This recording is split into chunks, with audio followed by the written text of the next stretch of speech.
Hi everyone. তো আজকের ক্লাসে তোমরা দেখতে পাবে যে ক্লাস 11-এর যে প্রথম চ্যাপ্টার রসায়নের প্রাথমিক ধারণা তার ইন্ট্রোডাকশান ক্লাস হলো। তাহলে রসায়নের যে ভাগ সেটা প্রথমে এই চ্যাপ্টারে জানতে হয় যে রসায়নের কতগুলো ভাগ বা কতগুলো শাখা রয়েছে। তাহলে সাধারণত 10টা শাখা সম্পর্কে রসায়নে আলোচনা করা হয়। এছাড়াও আবার উচ্চ ক্লাসে আবার অন্যান্য শাখা তোমরাও দেখতে পাবে। তাহলে এখানে ওই 10টা শাখার মধ্যে 3টে শাখা তোমরা 11-12 এই দুটো বছরে পড়বে হলো। তাহলে ফার্স্ট হলো ফিজিক্যাল কেমিস্ট্রি বা ভৌত রসায়ন, সেকেন্ড হলো ইনঅর্গানিক কেমিস্ট্রি বা অজৈব রসায়ন, থার্ড অর্গানিক কেমিস্ট্রি বা জৈব রসায়ন, ফোর্থ অ্যানালাইটিক্যাল কেমিস্ট্রি বা বিশ্লেষণমূলক রসায়ন,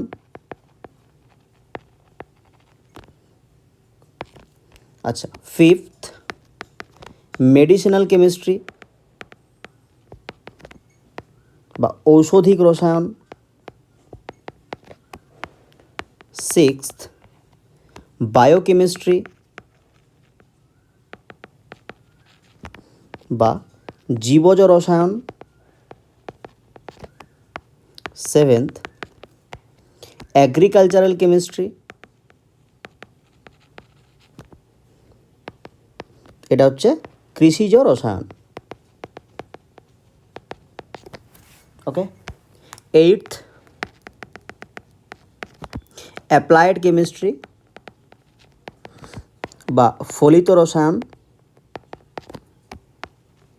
নাইনথ নিউক্লিয়ার কেমিস্ট্রি বা নিউক্লিয় রসায়ন, টেন্থ জিওকেমিস্ট্রি, এটা হচ্ছে ভূ রসায়ন। তাহলে এইগুলো হচ্ছে রসায়নের প্রাথমিক ভাগ। এরপরে তোমরা ক্লাস 11-12-এ এই প্রথম 3টে পার্ট পড়বে, এটা তোমাদের সিলেবাসে আছে। ফিজিক্যাল কেমিস্ট্রি বা ভৌত রসায়ন, ইনঅর্গানিক কেমিস্ট্রি বা অজৈব রসায়ন, আর অর্গানিক কেমিস্ট্রি বা জৈব রসায়ন হলো।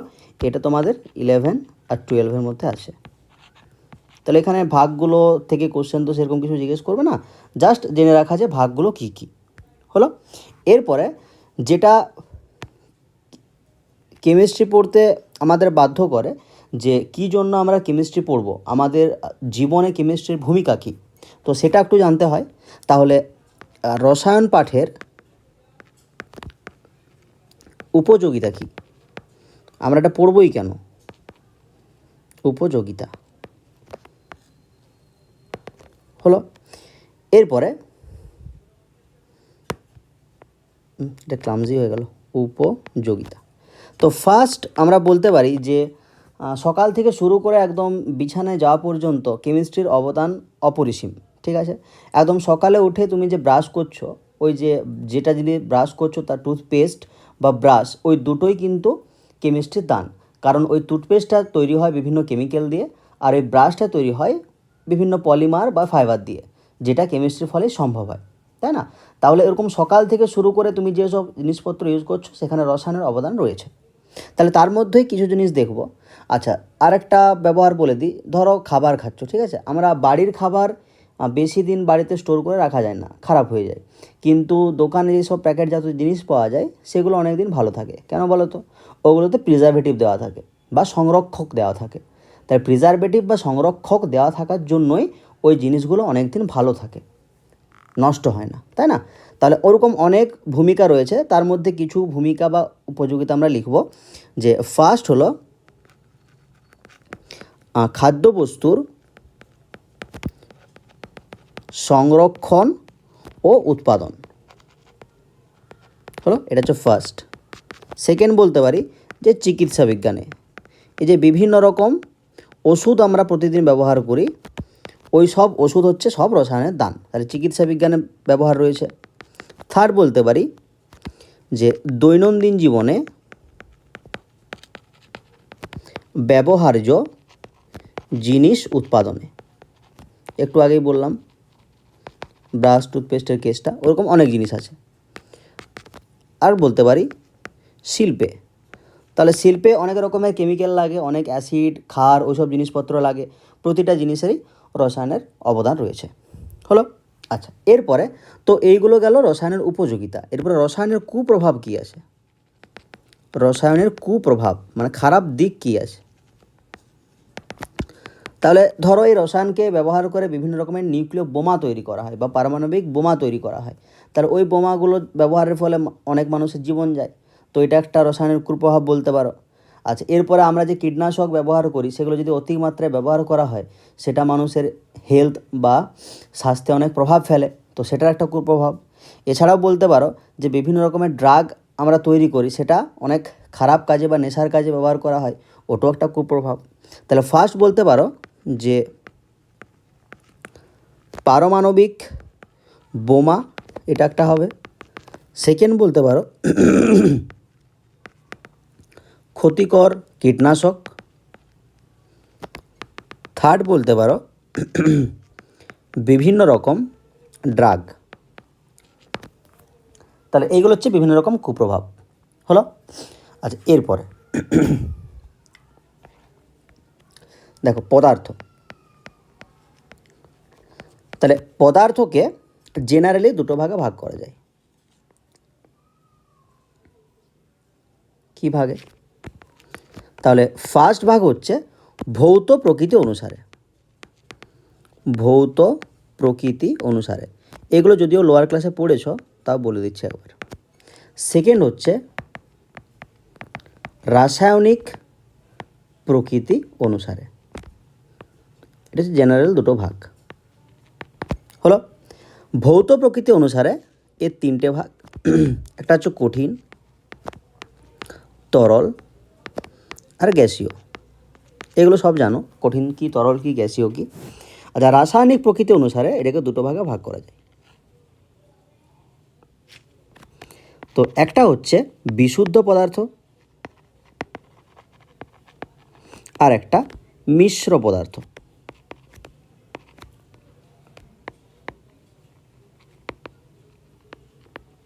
হলো? তাহলে বিশুদ্ধ পদার্থ মানে কি? যেখানে অন্য কিছু মিশে থাকবে না। মিশ্র পদার্থ মানে কি? যেখানে কোনো একটা পদার্থের মধ্যে অন্য কোনো পদার্থ মিশে থাকবে, মিশ্র পদার্থ। বিশুদ্ধ পদার্থের আবার দুটো ভাগ, একটা হচ্ছে মৌলিক আর একটা যৌগিক। হলো? তাহলে মৌলিক পদার্থ মানে কি? যেসব পদার্থে একই ধরনেরই পরমাণু থাকবে সেটা হচ্ছে মৌলিক। যৌগিক মানে কি? যেখানে অনেক ধরনের পরমাণু উপস্থিত থাকবে। তাহলে মৌলিক পদার্থ তুমি বলতে পারো যে লোহা, তামা, গোল্ড। তাহলে একটা ধরো লোহার দণ্ড, সেখানে ওই লোহা বাদ দিয়ে অন্য কিছু কিন্তু থাকে না, বা কপারের দণ্ড, সেখানে কপার বাদ দিয়ে অন্য কিছু কিন্তু থাকে না। হলো? আচ্ছা, যৌগিক পদার্থ মানে যেখানে একের বেশি পরমাণু থাকবে। ধরে নাও জল, তাহলে এখানে হাইড্রোজেন অক্সিজেন মিলে পদার্থটা তৈরি হচ্ছে। ধরে নাও CH3 ক্লোরোফর্ম, এখানে কার্বন হাইড্রোজেন ক্লোরাইড মিলে তৈরি হচ্ছে। হলো? আচ্ছা, যৌগিক পদার্থে আবার দুটো ভাগ, একটা হচ্ছে তোমার জৈব, একটা অজৈব। হয়েছে? এরপরে কেমিস্ট্রিতে জৈব পদার্থ মানে যেখানে কার্বন আর হাইড্রোজেনটা থাকবেই, তার সাথে অন্য কিছু থাকতে পারে। আর অজৈব মানে যেখানে কার্বনটা থাকবেই না। হলো? তাহলে জৈব তুমি বলতে পারো, ওই CH3 ওই কার্বন হাইড্রোজেন আছে। অজৈব বলতে পারো জল, কার্বন নেই। হলো? আচ্ছা, এবারে মিশ্র পদার্থ। তাহলে মিশ্র পদার্থ মানে কি? যেখানে একের বেশি পদার্থ মিশে থাকবে। তুমি বলতে পারো যে চিনি প্লাস জল মিশ্র পদার্থ, বলতে পারো চিনি প্লাস বালি মিশ্র পদার্থ। আবার মিশ্র পদার্থ দুটো ভাগ, একটা হচ্ছে সমসত্ব, একটা হচ্ছে অসমসত্ব। হলো? তাহলে সমসত্ব মানে কি? যে পদার্থের সমগ্র অংশে তার গাঢ়ত্ব বা কম্পোজিশন একই থাকবে। কীরকম?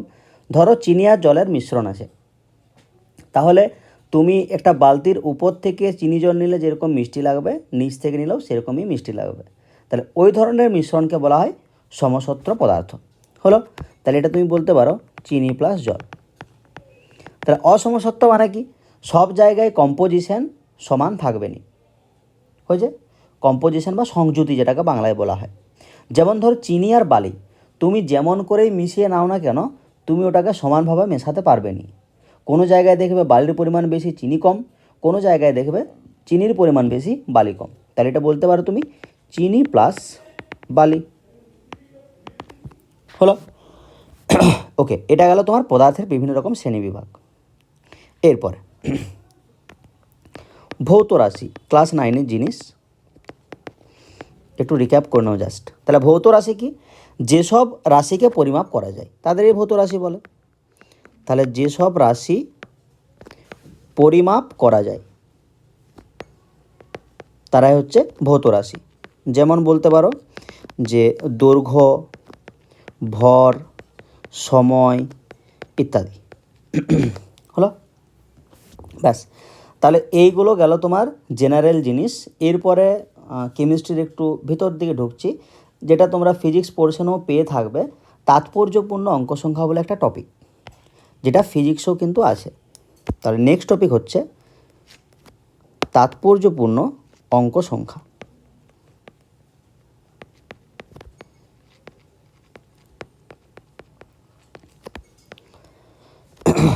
হয়েছে? তাহলে তাৎপর্যপূর্ণ অঙ্ক সংখ্যা জিনিসটা কি? তাহলে কোনো একটা সংখ্যার মধ্যে ধরো এই 100 এটা একটা সংখ্যা, বা 101, বা ধরো 201, বা 30502। তাহলে এই সংখ্যার মধ্যে যে অঙ্কগুলো আছে, ধরো 1000, তিনটা জিরো আছে। তাহলে এখানে কটা অঙ্ক আছে? চারটা। একটা 1 আছে আর তিনটে জিরো আছে। এই 1.01 এখানে অঙ্ক কটা আছে? তিনটা। 201 এখানে অঙ্ক কটা আছে? তিনটা। 30502 অঙ্ক কটা আছে? পাঁচটা। পাঁচটা কি অঙ্ক? 3 একটা, 0 একটা, 5 একটা, আবার একটা 0 আর একটা 2। হলো, তাহলে কোনো একটা সংখ্যার মধ্যে যে অঙ্কগুলো আছে সেই সব অঙ্কগুলো তাৎপর্যপূর্ণ হতেও পারে, আবার নাও হতে পারে। তাহলে সেই সম্পর্কিত কিছু নিয়ম আছে, যে একটা সংখ্যার মধ্যে যে অঙ্কগুলো আছে সেই অঙ্কগুলোর মধ্যে কতগুলো তাৎপর্যপূর্ণ বা বৈশিষ্ট্যপূর্ণ আর কতগুলো তাৎপর্যপূর্ণ নয়। হলো, তাহলে সেই সম্পর্কিত যে রুলগুলো আছে সেগুলো এখন দেখব। তাহলে রুল 1 বা ফার্স্ট রুল বলছে যে দশমিকের আগে শুধুমাত্র শূন্য থাকলে তা তাৎপর্যহীন। কি বললো? দশমিকের আগে যদি শুধুমাত্র শূন্য থাকে সেটা হচ্ছে তাৎপর্যহীন। যেমন ধরে নাও যে 0.025। আচ্ছা, এটা করার আগে ধরো 0.25, তাহলে দশমিকে আছে, দশমিকের আগে দেখো শুধুমাত্র শূন্য আছে, শূন্য বাদ দিয়ে কিন্তু অন্য কিছু নেই। তাহলে ওই শূন্যটা কিন্তু তাৎপর্যপূর্ণ নয়। হলো, তাহলে এখানে তাৎপর্যপূর্ণ কে? এই 2 আর 5। তাই দশমিকের আগে যে শুধুমাত্র শূন্যটা আছে ওটা কিন্তু তাৎপর্যপূর্ণ নয়। তাহলে এখানে তাৎপর্যপূর্ণ অঙ্ক সংখ্যা, যেটাকে ইংলিশে বলা হয় সিগনিফিক্যান্ট ফিগার, বা শর্টে এসএফও লেখা হয়। তাৎপর্যপূর্ণ অঙ্ক সংখ্যা বা সিগনিফিক্যান্ট ফিগার বা এসএফ। তাহলে এই 0.25 এখানে এসএফ বা সিগনিফিক্যান্ট ফিগার কত? 2। দুটা তাৎপর্যপূর্ণ অঙ্ক সংখ্যা আছে, একটা হচ্ছে 2 আর একটা হচ্ছে 5। হলো, তা তোমাকে যদি বলে যে 0.172 এখানে তাৎপর্যপূর্ণ অঙ্ক সংখ্যা করা থাকবে? তাহলে দশমিকের আগে শূন্য আছে শুধুমাত্র, তাহলে ওই শূন্যটাতে তাৎপর্যপূর্ণ নয়। তাহলে বাকি কি পড়ে থাকছে? 1, 7 আর 2। তাহলে এখানে তিনটে অঙ্ক হচ্ছে তাৎপর্যপূর্ণ, তাহলে এখানে সিগনিফিক্যান্ট ফিগার হবে 3। এটা গেল ফার্স্ট রুল। হলো, এরপরে রুল 2। তাহলে রুল 2 কি বলছে? যে দশমিকের, আচ্ছা এটা কপি করে নিন না,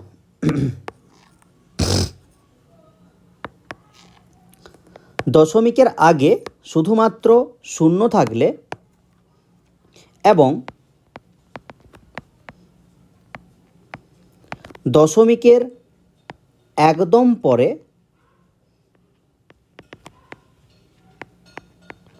শূন্য থাকলে ওই শূন্যগুলি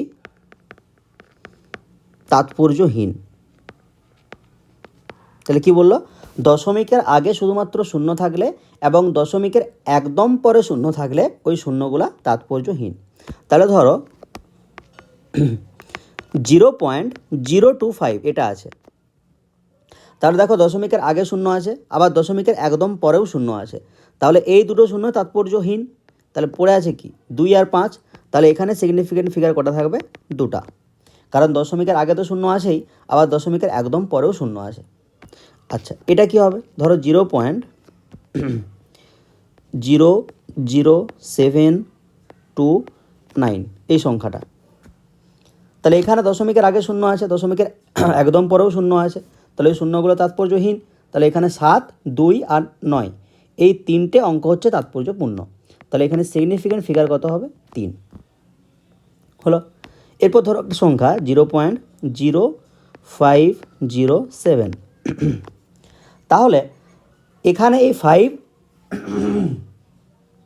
আর 7-এর মধ্যে যে শূন্যটা আছে সেটা কিন্তু তাৎপর্যযুক্ত, তাৎপর্যহীন কিন্তু নয়, কারণ দশমিকের আগে আর একদম পরে যে শূন্য থাকে সেটা হচ্ছে তাৎপর্যহীন।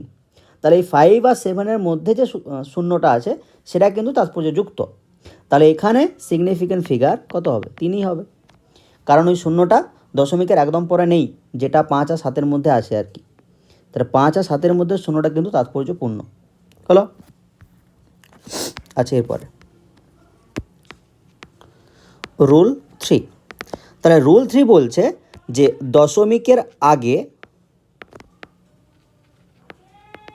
শূন্য বাদ দিয়ে অন্য কোনো সংখ্যা থাকলে প্রতিটি সংখ্যায় তাৎপর্যপূর্ণ হলো। তাহলে এখানে কি বললো, যে দশমিকের আগে শূন্য বাদ দিয়ে অন্য কোনো সংখ্যা থাকলে প্রতিটি সংখ্যায় তাৎপর্যপূর্ণ। তাহলে ধরো তোমার একটা সংখ্যা আছে 30.00, তাহলে এখানে দশমিকের আগে কিন্তু শূন্য নেই, কি আছে, 30 আছে। তাহলে এখানে যতগুলো অঙ্ক আছে আচ্ছা, এগুলো অঙ্ক লিখবে, সংখ্যা নয়, ঠিক। অন্য কোনো অঙ্ক থাকলে প্রতিটি অঙ্ক তাৎপর্যপূর্ণ।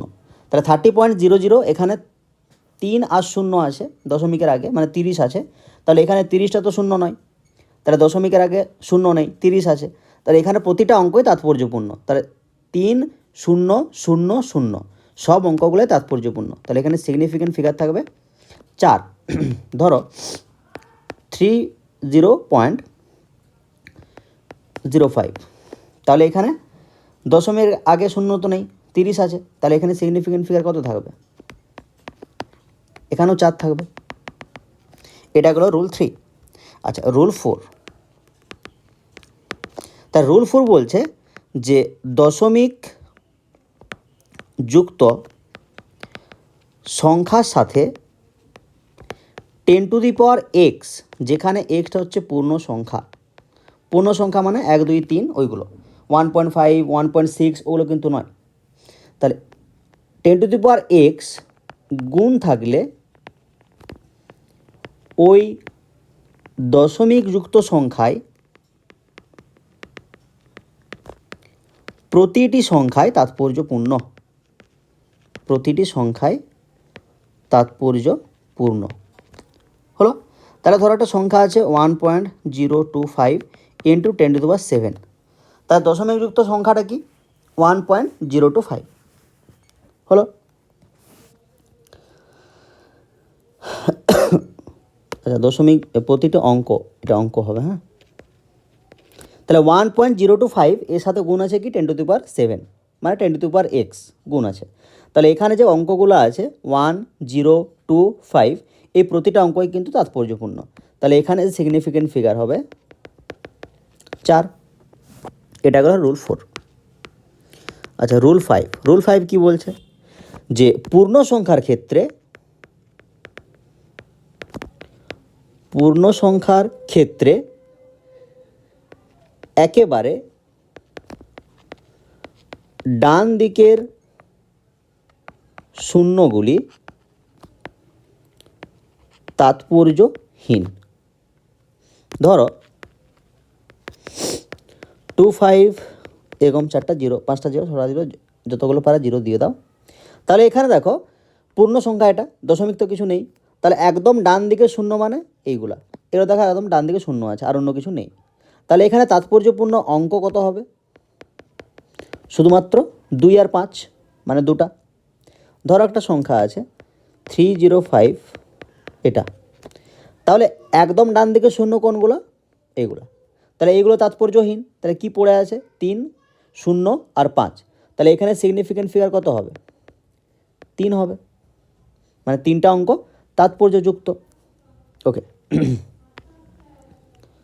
এরপরে রুল 6। তাহলে এই রুল বলছে যে কোনো পরিমাপের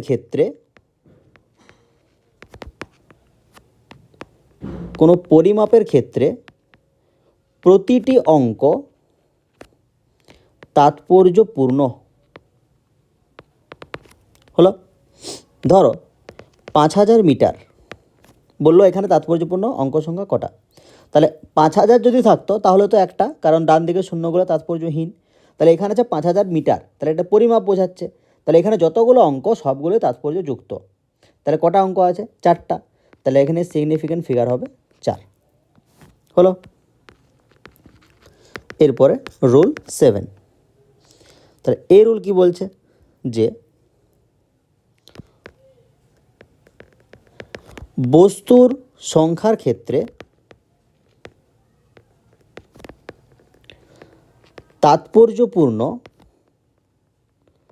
অঙ্ক সংখ্যা অসীম হয়। তাহলে বস্তু সংখ্যার ক্ষেত্রে তাৎপর্যপূর্ণ অঙ্ক সংখ্যা কত? অসীম। তাহলে তোমাকে যদি বলে যে 5টি বই, এখানে তাৎপর্যপূর্ণ অঙ্ক সংখ্যা কত? সিগনিফিক্যান্ট ফিগার অসীম, ইনফিনিটি হলো। তো এইগুলো বেসিক রুল। এরপরে নেক্সট টপিক হচ্ছে রাউন্ডিং অফ। ওই জিনিসটা কি? তাহলে এখন দেখবো রাউন্ডিং অফ, এখনই বলছি বুঝতে পারবে। তাহলে রাউন্ডিং অফ, যেটাকে বলা হয় বাংলায় আসন্ন মানে প্রকাশ হলো। তাহলে আমরা দেখবে যে অনেক সময় কোনো একটা সংখ্যাকে, সাপোজ 0.0250 এরকম একটা সংখ্যা আছে, তোমাকে বললো যে এটাকে 2 দশমিক স্থান পর্যন্ত লিখো, মানে তোমাকে দশমিকের পরে দুটো সংখ্যা এটাকে লিখতে হবে, হয়েছে? তাহলে কাকে তুমি বাদ দিচ্ছ? এই 5 থেকে 0 টাকা বাদ দিচ্ছ হলো। এরপরে এই যে বাদ দিচ্ছ, এই বাদ দেওয়ার ফলে এই 5-এর আগের সংখ্যাটার সাথে 1 যোগ করতে হবে না 5-এর আগের সংখ্যাটাকে একই রাখতে হবে, সেই সম্পর্কিত কিছু নিয়ম আছে। তাহলে রাউন্ডিং অফ মানে কি?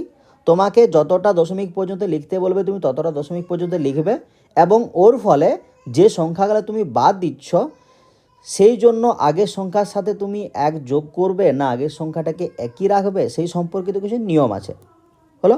তো সেটাই এখানে দেখব। তো আগে একটু ভাষায় লিখে নাও। তাহলে জিনিসটা হচ্ছে যে অনেক সময় পরীক্ষালব্ধ ফলকে 1 দশমিক, 2 দশমিক, 3 দশমিক স্থান পর্যন্ত, মানে 2 দশমিক বা 3 দশমিক বা 4 দশমিক, অনেক সময় বলে না যে এত দূর পর্যন্ত লিখো, তাহলে স্থান পর্যন্ত লিখার প্রয়োজন হয় হলো। তাহলে এই জন্য কী করতে হবে? কিছু সংখ্যার অবলুপ্তি ঘটাতে হবে। এই জন্য কিছু সংখ্যার অবলুপ্তি ঘটাতে হয়, হয়েছে? এরপরে যে সংখ্যার বা যে সংখ্যা থেকে অবলুপ্তি ঘটাতে হবে, যে সংখ্যা থেকে অবলুপ্তি ঘটাতে হবে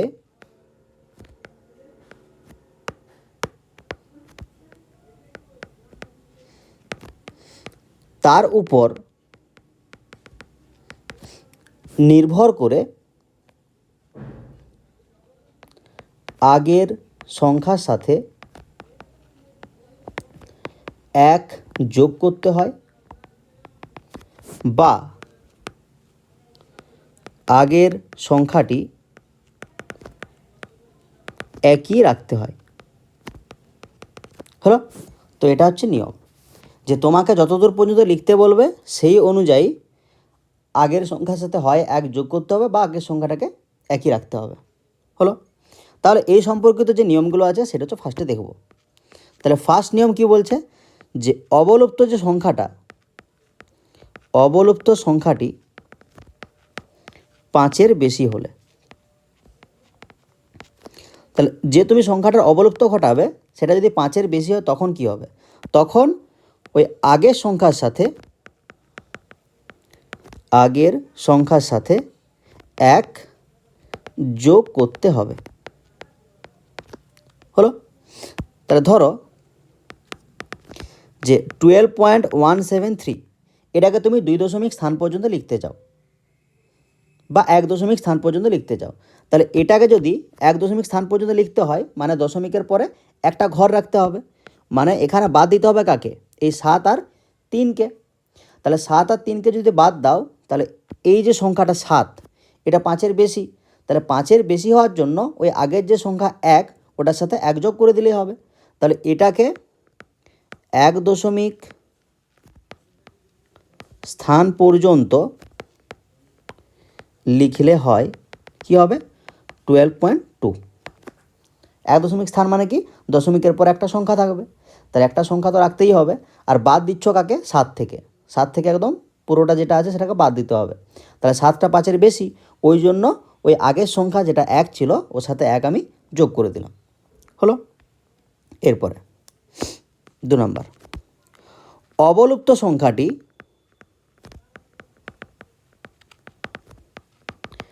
5-এর কম হলে তখন কি করবে, তখন কি করা হয়, আগের সংখ্যাটি একই রেখে দিতে হয়, আগের সংখ্যাটি একই রেখে দিতে হয়। তাহলে ধরো তুমি এই 12.123 এটাকে 1 দশমিক স্থান পর্যন্ত লিখতে চাইছো, তাহলে 1 দশমিক স্থান মানে কি, ওই 12-এর পরে আর একটা সংখ্যা থাকবে, তাহলে একটা সংখ্যা রাখতে হলে এই 2 আর 3টাকে বাদ দিতে হবে। তাহলে কোনখান থেকে বাদ দেওয়া শুরু করছো, 2 থেকে, 2টা 5-এর চেয়ে কম, তাহলে 2-এর আগের সংখ্যাটাকে একই রেখে দিতে হবে, মানে ওটা একই থাকবে, বাড়বেও নি কমবেও নি। তাহলে এটাকে 1 দশমিক স্থান পর্যন্ত লিখলে হয় কত হবে 12.1। হলো? এরপরে 3 নাম্বার, যদি অবলুপ্ত সংখ্যাটি 5 হলে, তাহলে 5 হলে কি হবে সেই সম্পর্কিত অনেকগুলো নিয়ম আছে। কীরকম, এটাকে দুটো ভাগে ভাগ করছি। আচ্ছা, এর দাগে লিখছি, তাহলে অবলুপ্ত সংখ্যাটা হচ্ছে 5, তাহলে অবলুপ্ত সংখ্যাটা 5, এরপর হচ্ছে 5-এর পরে কোনো সংখ্যা থাকলে, এটা হচ্ছে একটা ভাগ। আর একটা ভাগ 5-এর পরে কোনো সংখ্যা না থাকলে,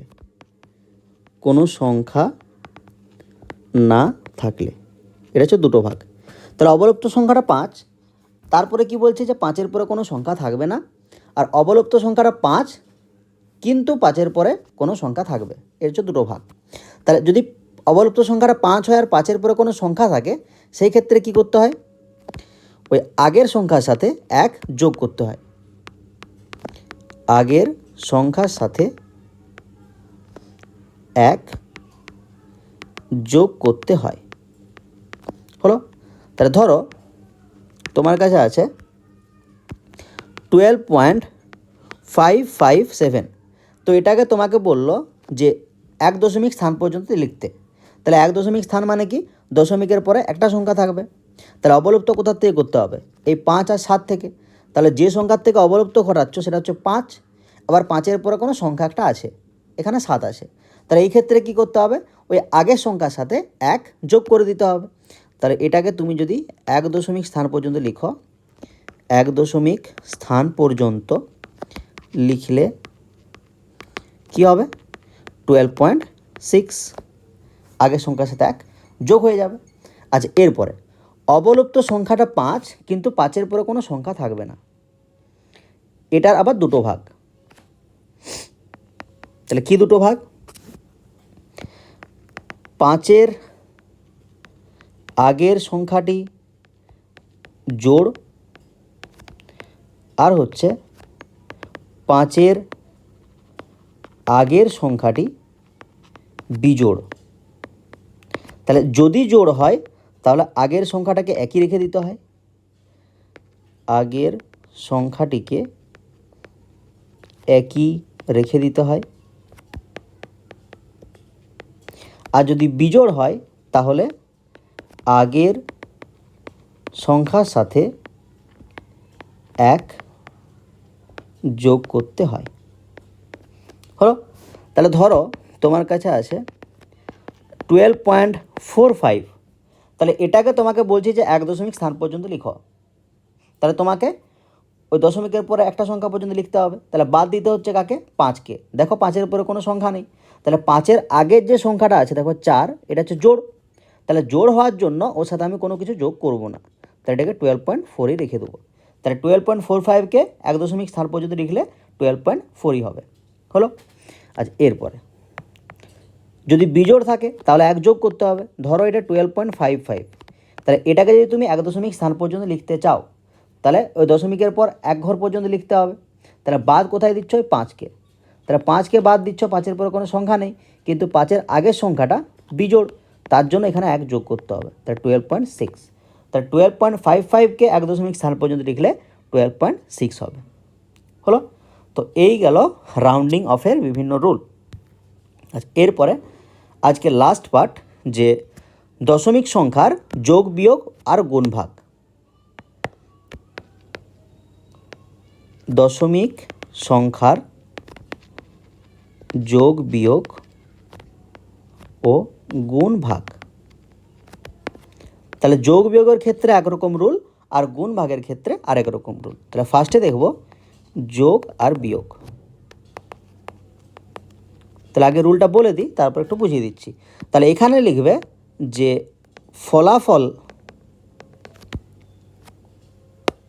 ফলাফলে ন্যূনতম ডেসিমেল প্লেস রাখতে হবে। ডেসিমেল প্লেস মানে কি, দশমিকের পর সংখ্যা। তাহলে ফলাফলে ন্যূনতম ডেসিমেল প্লেস রাখতে হবে, এটার মানে কি, ধরো তোমার কাছে আছে 12.563, তার সাথে তুমি যোগ করছো 1.11। তাহলে এখানে ডেসিমেল প্লেস, যেটাকে আমি ডিপি দিয়ে লিখছি, ডেসিমেল প্লেস এই 12.563তে কটা আছে। তাহলে দশমিকের পরে যতগুলো সংখ্যা থাকে ততগুলোই ডেসিমেল প্লেস। তাহলে 12.563, এখানে দেখো দশমিকের পরে কটা সংখ্যা আছে, 3টা, তার জন্য ডেসিমেল প্লেস হচ্ছে 3। 1.11, এখানে ডেসিমেল প্লেস কত, 2, কারণ দশমিকের পর দুটো সংখ্যা আছে। তাহলে এখানে যে তুমি ফলাফলটা পাবে ক্যালকুলেশন করলে এটা আসবে। তাহলে এই ফলাফলে ডেসিমেল প্লেসটা ন্যূনতম থাকবে। ন্যূনতম মানে কি, এই বাম দিকে দেখো ডেসিমেল প্লেস 3টা ছিল, আরেকটায় 2টা ছিল, তাহলে এখানে ডেসিমেল প্লেস তোমাকে 2টা রাখতে হবে, ওই ন্যূনতম বললাম। তাহলে 2টা রাখতে হলে তোমাকে কত দূর লিখতে হবে, 12.67। কাকে বাদ দিচ্ছ, 3কে, যেটা 5-এর চেয়ে কম। তাহলে আগের সংখ্যার সাথে কিছু যোগ বা বিয়োগ করার দরকার নেই। তাহলে এটা অ্যান্সার কত হবে, 12.67। তাহলে দশমিকের পর দুটো সংখ্যা হয়ে গেল, মানে ডেসিমেল প্লেস 2 হয়ে গেল। বুঝলে। তাহলে বাম দিকে আগে দেখে নেবে যে ডেসিমেল প্লেস কটা আছে। যদি তোমার কোনো জায়গায় ধরো 2টো ছিল একটা, আর একটা 4টা, তাহলে তোমার ফলাফলে কটা থাকবে, ডেসিমেল প্লেস 2টোই থাকবে। বুঝতে পারছো। এরপরে 2 হচ্ছে গুণ ও ভাগ। তাহলে এখানে ফলাফলে ন্যূনতম সিগনিফিক্যান্ট ফিগার রাখতে হবে। তাহলে যোগ বিয়োগের ক্ষেত্রে ডেসিমেল প্লেস দেখতে হয়, আর গুণ ভাগের ক্ষেত্রে সিগনিফিকেন্ট ফিগার দেখতে হয়। ধরো তুমি গুণ করছো 5.6 ইন্টু 2.123, তাহলে 5.6-এর সিগনিফিকেন্ট ফিগার কটা? দুটা। 2.123-তে 4টা হলো। তাহলে এখানে তুমি যে গুণটা করবে, গুণফলটা আসবে 11.9। তাহলে এই গুণফলে সিগনিফিকেন্ট ফিগার কত রাখবে? 2 রাখবে, কারণ বাম দিকে একটা সংখ্যা আছে দুটো সিগনিফিকেন্ট ফিগার, আর একটা সংখ্যা আছে 4টা সিগনিফিকেন্ট ফিগার। তাহলে তোমাকে ডান দিকে ফলাফলটা এমনভাবে লিখতে হবে যেখানে সিগনিফিকেন্ট ফিগার থাকবে 2 বা তাৎপর্যপূর্ণ অঙ্ক সংখ্যা থাকবে 2। তাহলে 11.9 এখানে তাৎপর্যপূর্ণ অঙ্ক আছে 3টা, তাহলে এটাকে দুটোই প্রকাশ করতে হবে। তাহলে 9টাকে বাদ দিতে হবে, 9টা 5-এর চেয়ে বেশি, তার জন্য আগের সংখ্যার সাথে 1 যোগ, তো এটা 12 হয়ে যাবে। তাহলে 12 মানে সিগনিফিকেন্ট ফিগার হচ্ছে 2। তাহলে যোগ বিয়োগের ক্ষেত্রে দেখতে হবে ডেসিমাল প্লেস। তাহলে তোমাকে বাম দিকে দেখে নিতে হবে যে কোথায় ডেসিমাল প্লেস কম আছে। এখানে যেমন 3টে ছিল আর 2টো ছিল, তাহলে তোমার ফলাফলে থাকবে 2টো। গুণ ভাগের ক্ষেত্রে বাম দিকে দেখে নিতে হবে যে সিগনিফিকেন্ট ফিগার কোথায় কম আছে। এখানে যেমন 5.6-এর সিগনিফিকেন্ট ফিগার 2টা, আর 2.123 এখানে সিগনিফিকেন্ট ফিগার 4টা। তাহলে তোমার ওই যে ফলাফলটা পেলে সেখানে সিগনিফিকেন্ট ফিগার রাখতে হবে 2। এই ফলাফল আনার জন্য তোমাকে ওই কিছু সংখ্যার বাদ দিতে হবে। এবার বাদ দেওয়ার সময় দেখে নিতে হবে যে সেটা 5-এর চেয়ে কম না 5-এর চেয়ে বেশি, বা ওই রাউন্ডিং অফের যে রুলগুলো ছিল সেগুলো একটু অ্যাপ্লাই করে দিতে হবে। হলো। তো এই গেল ফার্স্ট ক্লাস। নেক্সট ক্লাসে অন্য টপিকগুলো পড়া হবে। Thank you.